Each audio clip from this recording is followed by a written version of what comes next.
I love you too, Karupa.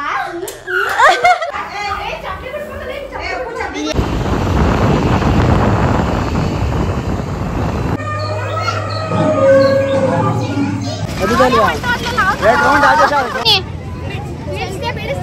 काल ಕೈಯಲ್ಲಿ shake full ಗಡಗಡ ಇಲ್ಲ ಅಲ್ಲೇ ಅಲ್ಲ ಏನು ಹೇಳ್ತಾರೆ ಏಯ್ ನೋಡಿ ನನ್ನ ಪೋಕಸ್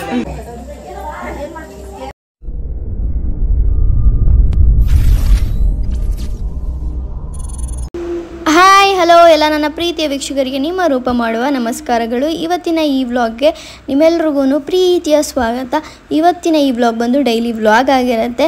ನಾನಿವತ್ತು ಬೆಳಗ್ಗೆ ಎದ್ದಿದ ತಕ್ಷಣ ಫ್ರೆಶ್ ಅಪ್ ಆಗಿ ಬಂದು ಅಡುಗೆ ಮನೆಯಲ್ಲಿ ದೋಸೆ ಮಾಡೋಣ ಅಂತ ಹೇಳ್ಬಿಟ್ಟು ದೋಸೆ ಮಾಡ್ತಾಯಿದ್ದೆ. ಹಾಗೆ ಪಕ್ಕದಲ್ಲಿ ಕ್ಯಾರೆಟ್ ಪಲ್ಯನೂ ಕೂಡ ಜೊತೆಯಲ್ಲೇ ಮಾಡ್ತಾಯಿದ್ದೆ. ಟೈಮ್ನ ಸೇವ್ ಮಾಡೋದಕ್ಕೋಸ್ಕರ. ಯಾಕೆ ಅಂತಂದರೆ ಇವತ್ತು ಒಂದು ಹೇರ್ ಸ್ಟೈಲ್ ಕ್ಲಾಸ್ ಕೂಡ ಕಂಡಕ್ಟ್ ಮಾಡಿದ್ದೀನಿ. ಅವರೇ ವಾಲಂಟಿಯರಾಗಿ ಹೇರ್ ಸ್ಟೈಲ್ನ ಮಾಡಿ ಅಂತ ಕೇಳಿರೋದ ಕಾರಣ ನಾನು ಫ್ರೀ ಆಗಿರೋದಕ್ಕೆ ಹೇರ್ ಸ್ಟೈಲ್ನ ಕ್ಲಾಸ್ನ ಹೇಳ್ಕೊಡ್ತಾ ಇದ್ದೀನಿ. ಸೊ ಹಂಗಾಗಿ ಅವರು 10 ಅಷ್ಟರಲ್ಲಿ ಬನ್ನಿ ಅಂತ ಹೇಳಿದೆ. ಸೊ ಅದಕ್ಕೆ ಬೇಗ ತಿಂಡಿ ಎಲ್ಲ ರೆಡಿ ಮಾಡಿ ತಿಂದು ಕೆಲಸ ಎಲ್ಲ ಮುಗಿಸಿ ಮೇಲ್ಗಡೆ ಬಂದು ಕ್ಲಾಸಿಗೆ ಏನೇನು ಬೇಕೋ ಎಲ್ಲನೂ ಕೂಡ ಸೆಟಪ್ ಮಾಡಿ ದೇವ್ರ ಪೂಜೆನೂ ಮಾಡೋಣ. ಹೊಸ್ದಾಗಿ ಶುರು ಮಾಡ್ತಾ ಇರೋದು, ದೇವರ ಆಶೀರ್ವಾದ ಕೂಡ ಇರಲಿ ಅಂತ ಹೇಳ್ಬಿಟ್ಟು ಮನೇಲಿ ದೇವ್ರ ಪೂಜೆನೂ ಕೂಡ ಮಾಡ್ತಾ ಇದ್ದೀನಿ. ನಿಮ್ಮೆಲ್ಲರ ಬ್ಲೆಸ್ಸಿಂಗಿಂದ ನನಗೆ ಇನ್ನೂ ಹೆಚ್ಚು ಶಕ್ತಿ ಕೊಡಲಿ ದೇವರು ಒಳ್ಳೆ ಕೆಲಸಗಳನ್ನ ಮಾಡೋದಕ್ಕೆ ಅಂತ ಕೇಳ್ಕೊತೀನಿ. ಆ್ಯಂಡ್ ದೇವ್ರ ಪೂಜೆನೂ ಕೂಡ ತುಂಬ ಚೆನ್ನಾಗಾಯಿತು. ದೇವ್ರ ಪೂಜೆ ಎಲ್ಲನೂ ಮುಗಿಸಿ ಅವ್ರಿಗೋಸ್ಕರ ವೆಯ್ಟ್ ಮಾಡ್ತಾಯಿದ್ದೆ. ಅವರು ಪಾಪು ಬಿಟ್ಟು ಬರಬೇಕು. ಸೊ ಹಂಗಾಗಿ ಅವರು ತುಂಬ ಲೇಟ್ ಆಯಿತು ಬರೋದು. ಒಂದು 11 ಗಂಟೆ 11:15 ಆಗಿತ್ತು. ಅವ್ರು ಬರೋ ಅಷ್ಟರಲ್ಲಿ ಕಾಲ್ ಮಾಡಿ ಹೇಳಿದರು ಬರ್ತಾಯಿದ್ದೀನಿ, ಸ್ವಲ್ಪ ಲೇಟ್ ಆಯಿತು ಅಂತ. ಆಮೇಲೆ ಅವ್ರು ಬಂದಮೇಲೆ ನನಗೆ ಇನ್ನೂ ಡೀಟೇಲಾಗಿ ವಿಡಿಯೋ ಮಾಡಿ ಅವ್ರದ್ದು ರಿವ್ಯೂ ಎಲ್ಲ ಕೇಳೋಣ, ಏನಕ್ಕೆ ನೀವು ನನ್ನ ಚೂಸ್ ಮಾಡಿದ್ರಿ ಎಲ್ಲ ಅಂತ ಅಂದ್ಕೊಂಡೆ. ಬಟ್ ಅವರು ನನ್ನ ವಿಡಿಯೋ ಎಲ್ಲ ತೋರಿಸ್ಬೇಡ, ನನಗೆ ಇವಾಗ ಪಾಪು ಇದನ್ನಲ್ವ, ನಮ್ಮ ರಿಲೇಟಿವ್ಸ್ ಎಲ್ಲ ಏನಾದ್ರು ಅಂದ್ಕೊತಾರೆ ಬಿಟ್ಟು ಹೋಗಿ ಕಲಿತಿದ್ದಾಳೆ ಅದು ಇದು ಅಂತ ಅಂದರು. ಸೊ ಹಂಗಾಗಿ ನನಗೇನು ನಾನು ಅವ್ರಿಗೆ ನಾಲೆಡ್ಜ್ ಕೊಡಬೇಕು ಅಷ್ಟೇ ತಾನೇ. ಹಂಗಾಗಿ ಹಿಂದೆಯಿಂದ ನಾನು ಮಾಡ್ಕೋತೀನಿ, ನಿಮ್ಮ ಫೇಸೆಲ್ಲ ಏನೂ ತೋರಿಸಲ್ಲ ಅಂತ ಹೇಳ್ಬಿಟ್ಟು ಫಸ್ಟ್ ಡೇ ಅಷ್ಟೇ ಅಲ್ವಾ ಮಾರ್ನಿಂಗಿಂದ ಶೂಟ್ ಮಾಡಿಬಿಟ್ಟಿದ್ದೀನಿ ಅಂತ ಹೇಳ್ಬಿಟ್ಟು ಅವರಿಗೆ ಹೇಳಿದೆ. ಸರಿ ಆಯಿತು, ಫೇಸ್ ತೋರಿಸ್ಬೇಡ, ಹಿಂದೆಯಿಂದ ಮಾಡ್ಕೊ ಅಂತ ಹೇಳಿದ್ರು. ಸೊ ಹಂಗಾಗಿ ಅವ್ರಿಗೆ ಇವತ್ತು ಟೂಲ್ ಬಗ್ಗೆ ಆಗಿರ್ಬೋದು, ಮಿಷಿನ್ಸ್ ಬಗ್ಗೆ ಆಗಿರ್ಬೋದು, ಪ್ರಾಡಕ್ಟ್ ನಾಲೆಜ್ನ ನಾನಿವತ್ತು ಕೊಡ್ತಾಯಿದ್ದೀನಿ. ಅವರಿಗೂ ಕೂಡ ತುಂಬ ಇಂಟ್ರೆಸ್ಟ್ ಇತ್ತು ಕಲಿಯೋದಕ್ಕೆ. ಹಂಗಾಗಿ ನಾನೇನು ನಾನು ಹೆಸರು ಕ್ಲಾಸ್ ಮಾಡ್ತೀನಿ ಅಂತ ಹೇಳ್ಕೊಂಡಿರಲಿಲ್ಲ. ಬಿಕಾಸ್ ನಾನು ಕೂಡ 1 ಕ್ಲಾಸ್ 2 ಕ್ಲಾಸ್ ಮಾಡಾದಮೇಲೆ ನನಗೂ ಕೂಡ ಕಾನ್ಫಿಡೆನ್ಸ್ ಬರಬೇಕು. ಹಂಗಾಗಿ ನಾನು ಹೇಳ್ಕೊಂಡಿರಲಿಲ್ಲ. ಅವರೇ ವಾಲಂಟಿಯರಾಗೆ ನನಗೆ ಹೇಳ್ಕೊಡು 1 3 ಡೇಸ್ ಅಂತ ಹೇಳಿದ್ರು ಅಂತ ಹೇಳ್ಬಿಟ್ಟು ಅವ್ರಿಗೆ ಅಷ್ಟೇ ನಾನು ಇವಾಗ ಕ್ಲಾಸಸ್ನ ಮಾಡ್ತಾಯಿದ್ದೀನಿ. ಅವರು ಟೈಮು ಸರಿಯಾಗಿ ಅಡ್ಜಸ್ಟ್ ಆಗೋಲ್ಲ, ಪಾಪು ಇರೋದ್ರಿಂದ ಅವರು ಟೈಮ್ ಯಾವಾಗ ಕೂಡ್ ಬರುತ್ತೋ ಆವಾಗ ಬರಬೇಕು. ಮತ್ತು ನನಗೂ ಕೂಡ ಈಗ ಕಂಟಿನ್ಯೂಸ್ ಆರ್ಡರ್ ಇದೆ, ಅದಕ್ಕೋಸ್ಕರ ಇವಾಗ ಸದ್ಯಕ್ಕೆ ಸ್ಟಾರ್ಟ್ ಮಾಡಿಲ್ಲ. ಅವರೊಬ್ರಿಗೆ ಕಾನ್ಫಿಡೆನ್ಸ್ ಬರೋ ಥರ ಅವ್ರನ್ನ ಫುಲ್ ಪ್ರಿಪೇರ್ ಮಾಡಿ ಅವ್ರು ಚೆನ್ನಾಗಿ ಕಲಿತಾದ್ಮೇಲೆ ನೆಕ್ಸ್ಟು ನಾನು ಕ್ಲಾಸಸ್ ಮಾಡೋದಾ ಬೇಡವಾ ಅಂತ ಹೇಳ್ಬಿಟ್ಟು ನಿಮ್ಮೊಂದಿಗೂ ಕೂಡ ಶೇರ್ ಮಾಡ್ಕೊತೀನಿ. ಕ್ಲಾಸಸ್ ಬಗ್ಗೆ ಏನಾದರೂ ಕ್ಲಾಸಸ್ನ ಸ್ಟಾರ್ಟ್ ಮಾಡಿದ್ರೆ ನನಗೆ ಆಲ್ರೆಡಿ ಒಂದು 3-4 ಜನ ಕೇಳಿದ್ರಿ, ನಾವು ಬರ್ತೀವಿ ಕ್ಲಾಸಸ್ ಮಾಡಿ ಕ್ಲಾಸಸ್ಸು ಅಂತ. ಅದಕ್ಕೂ ಮುಂಚೆ ಎಲ್ಲ ಮೇಕಪ್ದು ಒಟ್ಟಿಗೆ ಕೇಳಿದ್ರಿ. ಬಟ್ ಇನ್ನೂ ಕೂಡ ನನಗೆ ಸ್ಟಾರ್ಟ್ ಮಾಡೋ ಅಂಥ ಶಕ್ತಿ ಬಂದಿಲ್ಲ ಅಂತ ನಾನೇ ಅಂದ್ಕೊಂಡು ಸುಮ್ಮನೆ ಹೋಗಿದ್ದೆ. ಬಟ್ ಈ ಕ್ಲಾಸನ್ನು ಮಾಡಿದ್ಮೇಲೆ ನನಗಂತೂ ಫುಲ್ ಕಾನ್ಫಿಡೆನ್ಸ್ ಬಂದಿದೆ. ನನಗೆ ಗೊತ್ತಿರೋ ನಾಲೆಜ್ನ ನಾನು ಕೊಟ್ಟರೆ ತುಂಬ ಜನಕ್ಕೂ ಯೂಸ್ ಆಗುತ್ತೆ. ನನಗೆ ಗೊತ್ತಿರೋ ಅಷ್ಟು ಗೊತ್ತಿಲ್ಲದವರು ಇರ್ತಾರೆ, ಅವ್ರನ್ನ ಟ್ರೈನ್ ಮಾಡೋಣ, ಅವ್ರಿಗೆ ಎಲ್ಪ್ ಆಗುತ್ತೆ ಅಂತ ಅಂದ್ಕೊಂಡಿದ್ದೀನಿ. ಅವರೂ ನಾನು ಹೇಳಿದ್ದೆಲ್ಲನೂ ಕೂಡ ಸ್ವಲ್ಪ ಏನಾದ್ರು ಡೌಟ್ ಬಂದ್ರೂ ಕೇಳಿ, ನಿಮ್ಗೇನು ಅರ್ಥ ಆಗಿಲ್ಲ ಅಂದ್ರೂ ಕೇಳಿ ಅಂತ ಅಂದೆ. ಅವ್ರೂ ಕೂಡ ನೀಟಾಗಿ ಕೇಳ್ಕೊಂಡು ನೀಟಾಗಿ ಕಲ್ತ್ಕೊತಾಯಿದ್ರು. ನಾನು ಏನೇನು ಯೂಸ್ ಮಾಡ್ತೀನಿ, ನಂದು ಏನೇನು ಟ್ರಿಕ್ ಇದೆ ಎಲ್ಲನೂ ಕೂಡ ಅವರಿಗೆ ಹೇಳ್ಕೊಂಡು ಕೊಡ್ತಾಯಿದ್ದೀನಿ.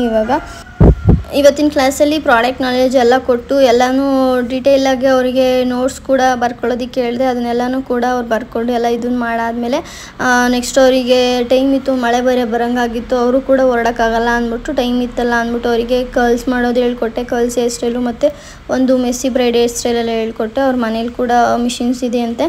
ಸೊ ಹಂಗಾಗಿ ಅವರು ಮನೇಲಿ ಹೋಗಿ ಪ್ರಾಕ್ಟೀಸ್ ಮಾಡ್ತೀನಿ ಅಂತ ಅಂದರು. ಹಂಗಾಗಿ 2 ಹೇರ್ ಸ್ಟೈಲ್ ಹೇಳ್ಕೊಟ್ಟೆ. ನೆಕ್ಸ್ಟ್ ಡೇ ಅವರು ಹಾಸ್ಪಿಟಲ್ಗೆ ಹೋಗಬೇಕು, ಬರೋದಕ್ಕಾಗಲ್ಲ ಅಂದರು ಅಂತ 2 ಹೇರ್ ಸ್ಟೈಲ್ನ ನಾನು ಹೇಳ್ಕೊಟ್ಟಿದ್ದೆ. ಈ ಹೇರ್ ಸ್ಟೈಲು ಕೂಡ ಅವ್ರಿಗೆ ಎಕ್ಸ್ಟೆನ್ಷನ್ ಹೇಗೆ ಫಿಕ್ಸ್ ಮಾಡೋದು, ಕರ್ಲ್ಸು 2-3 ಡಿಫ್ರೆಂಟ್ ಸ್ಟೈಲಲ್ಲೆಲ್ಲ ಹೇಳ್ಕೊಟ್ಟೆ.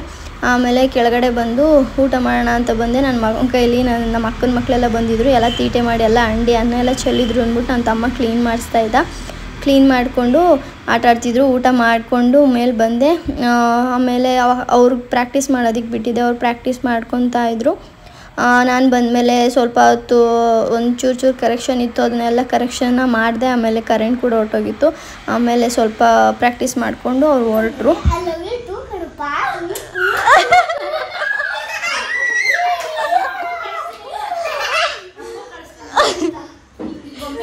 ಏನಂತಾನೆ ಅಣ್ಣ?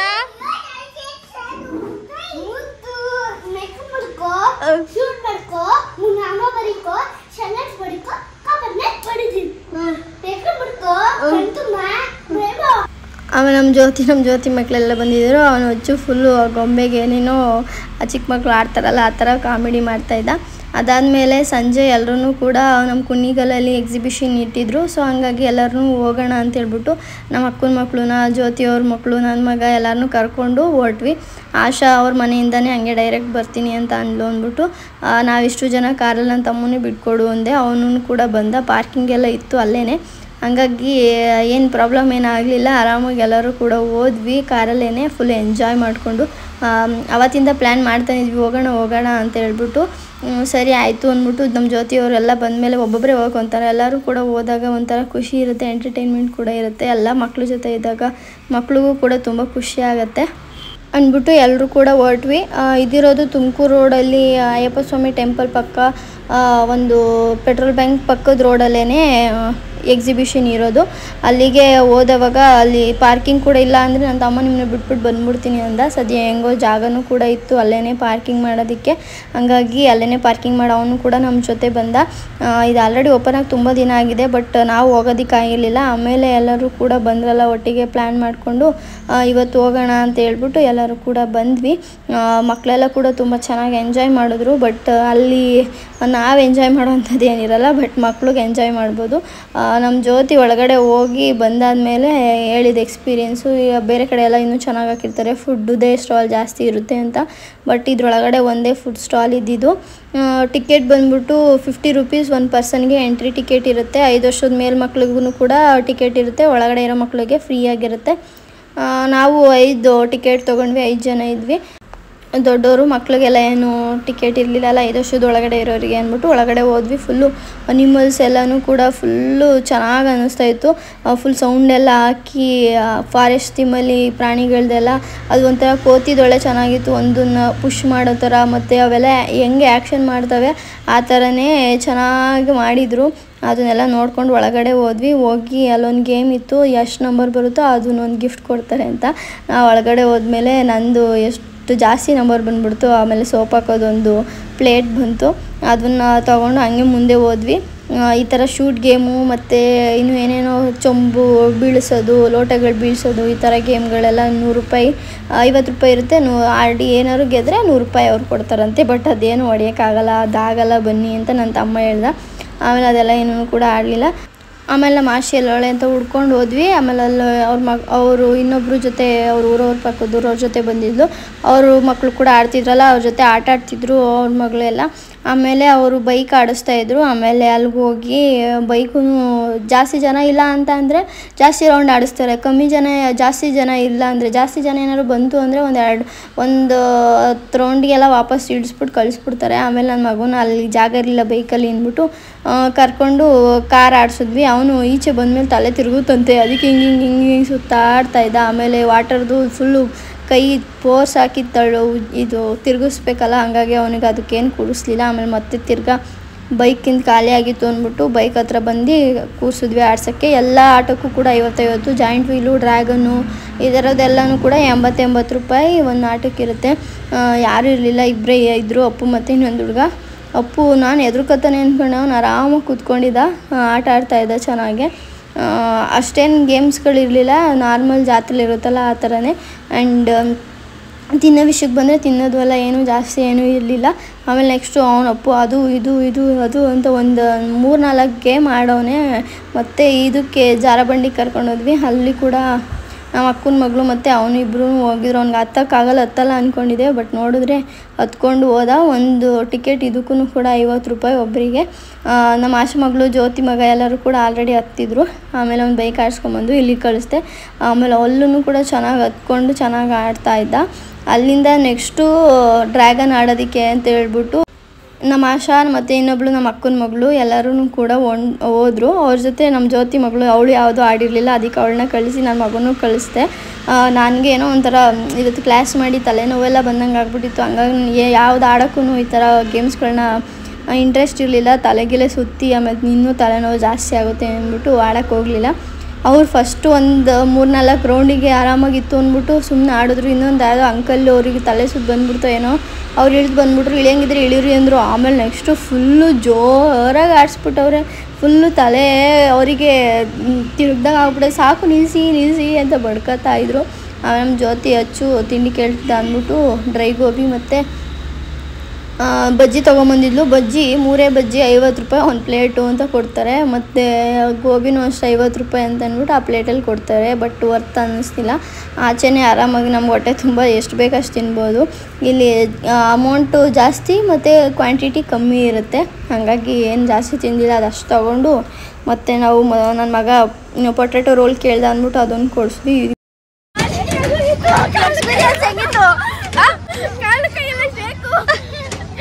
ಚೆನ್ನಾಗಿತ್ತು ಎಕ್ಸ್ಪೀರಿಯನ್ಸು, ಸೂಪರ್. ಇವ್ರಿಗೆ ಕೇಳೋಣ ಬಡ್ಕತ್ತ ಸಾಕು ಅಂತ. ಹೆಂಗಿತ್ತು ಹೆಂಗಿತ್ತಲ್ಲ ಎಕ್ಸ್ಪೀರಿಯನ್ಸು?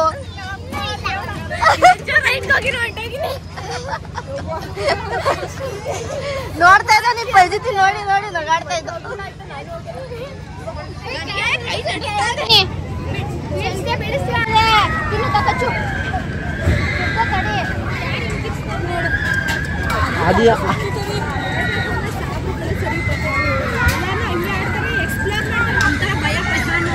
ಅವ್ರು ನಿಮ್ಮಂಗೆ 1-2 ಮಾಡ್ಕೊಂಡು ಇಡ್ತಾರ.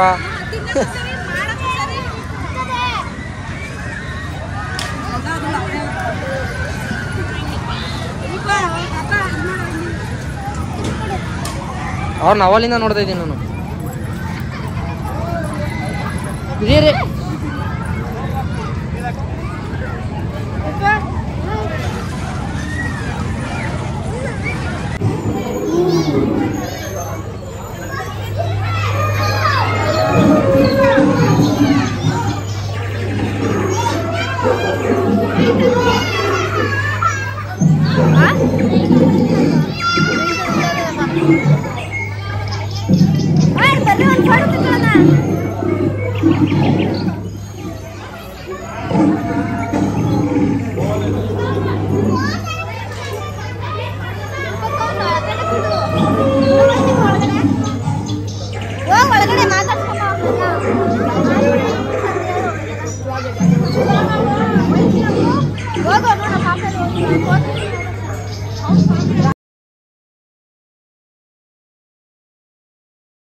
ಆಯ್ತು, ಮುಗೀತು ಜಾತ್ರೆ ಪಕ್ಕಾಡ್.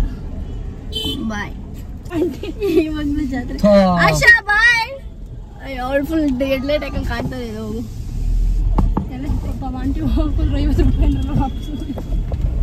ಫ್ರೀಯಾಗಿ ಬಿಡ್ತಾರೆ ಎಂಟ್ರಿ ನೋಡ್ಕೊಂಡು ಸುಂಬರೋಣ ಅಂತ ಅನ್ಕೊಂಡ್ರೆ ಪಾಪ ಅವರು. ಅವ್ರಿಗೆ ಇದೇ ದುಡ್ಡು. ಇಲ್ಲಿ ಜನ ಎಲ್ಲ ನುಗ್ಬಿಟ್ಟಿರೋರು ಒಳಗಡೆ. ಇನ್ನು ತಿಂಡಿಗಳು. ಬಾಯ್.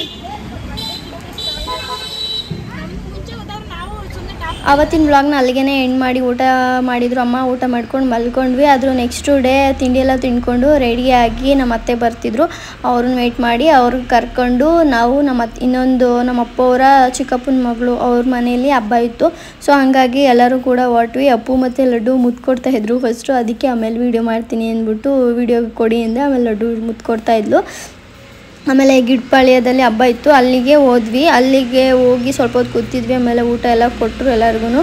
ಊಟ ಕೂಡ ಮಾಡಿಕೊಂಡು ಅಪ್ಪು ಅವ್ನು ಸಪ್ರೇಟ್ ತಟ್ಟೆಯಲ್ಲಿ ತಿನ್ನಬೇಕು. ಪಂಕ್ತಿಯಲ್ಲೆಲ್ಲ ಕೂತ್ಕೊಂಡಾಗ ಜನ ನೋಡ್ಕೊಂಡು ಅವನೇ ತಿನ್ನಬೇಕು, ತಿನ್ಸೋಕೆ ಹೋದೆ ತಿನ್ನಲ್ಲ. ಹಂಗಾಗಿ ಅವನು ಪಂಕ್ತಿಯಲ್ಲಿ ಅವನಿಗೊಂದು ಪ್ಲೇಟ್ ಹಾಕ್ಸಿ ಕೊಟ್ಟಿದ್ದೆ, ತಿನ್ಕೊಂಡ.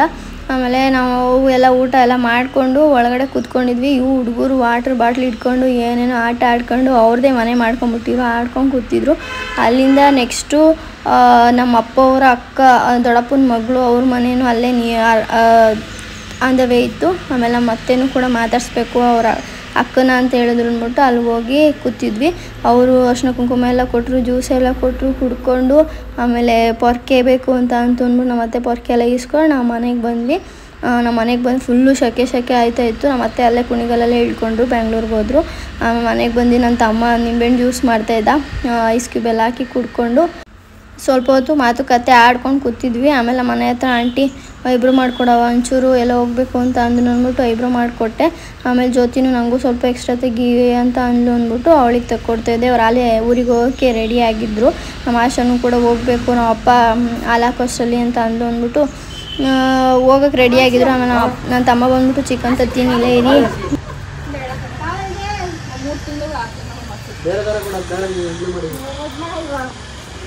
ಇಲ್ಲ ಅಲ್ಲೇ ಅಲ್ಲ ನೋಡಿ ನನ್ನ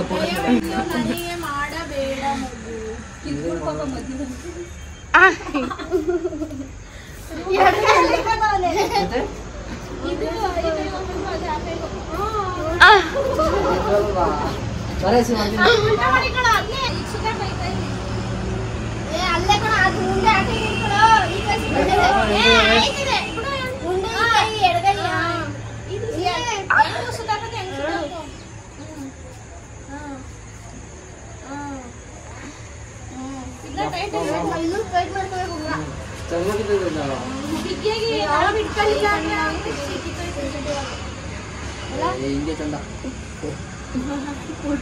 ಬರ್ರಿ ಹಿಂಗೆ ಮಾಡ್ತೀನಿ. ಮೀನು ಐತೆ ನನಗೆ ತರ ಇದು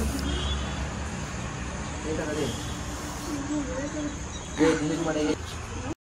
ಆಮೇಲೆ ನನ್ನ ತಮ್ಮ ಹೋಗಿ ಚಿಕನ್ ತೊಗೊಂಬಂದ. ಆಮೇಲೆ ಜ್ಯೋತಿ ಇವತ್ತು ಬಿರಿಯಾನಿ ಸಾಂಬಾರು ಮುದ್ದೆನೇ ಮಾಡೋಣ ಅಂದ್ಕೊಂಡ್ವಿ, ಬೇಡ. ಆಮೇಲೆ ನಮ್ಮ ಜ್ಯೋತಿ ಚೆನ್ನಾಗಿ ಬಿರಿಯಾನಿ ಮಾಡಿದ್ಲು ಅವತ್ತು ನಾವು ಅವ್ರ ಮನೆಗೆ ಹೋದಾಗ. ಅದೇ ಥರ ಬಿರಿಯಾನಿನೇ ಚಿಕನ್ ಬಿರಿಯಾನಿನೇ ಮಾಡು ಅಂತ ಹೇಳಿದೆ ಅಂದ್ಬಿಟ್ಟು ಅವಳು ಬಿರಿಯಾನಿ ಮಾಡೋದಕ್ಕೆ ಎಲ್ಲ ರೆಡಿ ಮಾಡಿಕೊಂಡು ಬಿರಿಯಾನಿನ ಮಾಡ್ತಾಯಿದ್ಲು. ಸ್ವಲ್ಪ ಬಿರಿಯಾನಿ ಮತ್ತು ಇನ್ನು ಸ್ವಲ್ಪ ಸಾಂಬಾರು ಮಾಡೋಣ ಅಂದ್ಬಿಟ್ಟು ಮಾಡ್ತಾಯಿದ್ವಿ. ಜ್ಯೋತಿ ಸ್ಪೈಸೀಸ್ನೆಲ್ಲ ಹುರ್ಕೊಟ್ಲು. ಆಮೇಲೆ ಆಶಾ ಬಂದು ನಾನು ಕಟ್ ಮಾಡ್ತೀನಿ ಹೋಗು ಅಂತ ಅಂದ್ಲು. ಆಮೇಲೆ ನಾನು ಹೋಗ್ಬಿಟ್ಟು ಎಲ್ಲನೂ ಗ್ರೈಂಡ್ ಮಾಡಿಕೊಡೋಣ ಅಂತ ಹೇಳ್ಬಿಟ್ಟು ಅದನ್ನು ಸ್ಪೈಸೀಸ್ನೆಲ್ಲನೂ ಕೂಡ ಡ್ರೈ ಗ್ರೈಂಡ್ ಮಾಡಿಕೊಟ್ಟೆ. ಆಮೇಲೆ ಮತ್ತೆ ಶುಂಠಿ ಬೆಳ್ಳುಳ್ಳಿ ಕೊತ್ತಂಬರಿ ಸೊಪ್ಪು ಅದನ್ನೆಲ್ಲನೂ ಕೂಡ ಪೇಸ್ಟ್ ಮಾಡಿ ಕೊಟ್ಟು, ಮತ್ತು ಆಶಾ ಚಿಕನ್ ಎಲ್ಲನೂ ತೊಳ್ಕೊಟ್ಟಿದ್ಲು. ಜ್ಯೋತಿ ಒಗ್ಗರಣೆಗೆ ಹಾಕಿದ್ಲು, ನಾನು ಅಕ್ಕಿ ಎಲ್ಲ ತೊಳ್ಕೊಟ್ಟು ಆಮೇಲೆ ಫೈನಲ್ ಆಗಿ ಬಿರಿಯಾನಿ ರೆಡಿಯಾಗಿದೆ. ತುಂಬ ಚೆನ್ನಾಗಾಗಿತ್ತು. ಇನ್ನೊಂದು ಸರಿ ನಿಮಗೆ ರೆಸಿಪಿ ಅಂತಲೇ ಒಂದು ಸರಿ ವೀಡಿಯೋನ ಮಾಡಿ ಅವಳ ಕೈಲೇ ಮಾಡಿಸಿ ಅಥವಾ ನಾನೇ ಅವಳ ಕೈಲಿ ಕೇಳಿಕೊಂಡು ಯಾವ ಥರ ಮಾಡೋದು ಅಂದ್ಬಿಟ್ಟು ನಿಮಗೆ ತೋರಿಸ್ತೀನಿ. ಫೋನಲ್ಲಿ ಸ್ಟೋರೇಜ್ ಇರಲಿಲ್ಲ, ಹಂಗಾಗಿ ಫುಲ್ ರೆಸಿಪಿನೇ ತೋರಿಸೋಣ ಅಂತ ಅಂದ್ಕೊಂಡೆ. ಬಟ್ ಸ್ಟೋರೇಜ್ ಇರಲಿಲ್ಲ. ಎಲ್ಲನೂ ಆದಷ್ಟು ಯಾವ್ದು ಬೇಡವೋ ಅದೆಲ್ಲನೂ ಡಿಲೀಟ್ ಮಾಡಿದೆ, ಆದ್ರೂ ಸ್ಟೋರೇಜ್ ಸಾಕಾಗ್ತಿರ್ಲಿಲ್ಲ. ಹಂಗಾಗಿ ಬೇಕಾಗಿರೋ ಕ್ಲಿಪ್ಪಿಂಗ್ಸ್ ಅಷ್ಟೇ ವಿಡಿಯೋ ತೆಕ್ಕೊಂಡೆ. ಊಟ ಅಂತೂ ಫುಲ್ ಅಲ್ಟಿಮೇಟ್ ಆಗಿತ್ತು. ಬಿರಿಯಾನಿ ಅಂತೂ ಸಖತ್ತಾಗಿತ್ತು. ಊಟ ಎಲ್ಲ ತಿನ್ಕೊಂಡು ಆಮೇಲೆ ಹುಡುಗರೆಲ್ಲ ಸ್ವಲ್ಪ ಹೊತ್ತು ಆಟ ಆಡ್ತಿದ್ರು. ಆಮೇಲೆ ಅವ್ರ ಮಾತುಕತೆ ಆಡ್ಕೊಂಡು ಆಮೇಲೆ ಹೋಗಿ ಮಲ್ಕೊಂಡ್ವಿ. ಇದಿಷ್ಟ ಆಗಿತ್ತು ಈ ವ್ಲಾಗ್ ಇಷ್ಟ ಆಗಿದ್ರೆ ಲೈಕ್ ಶೇರ್ ಕಮೆಂಟ್ ಮಾಡಿ. ಬಾಯ್.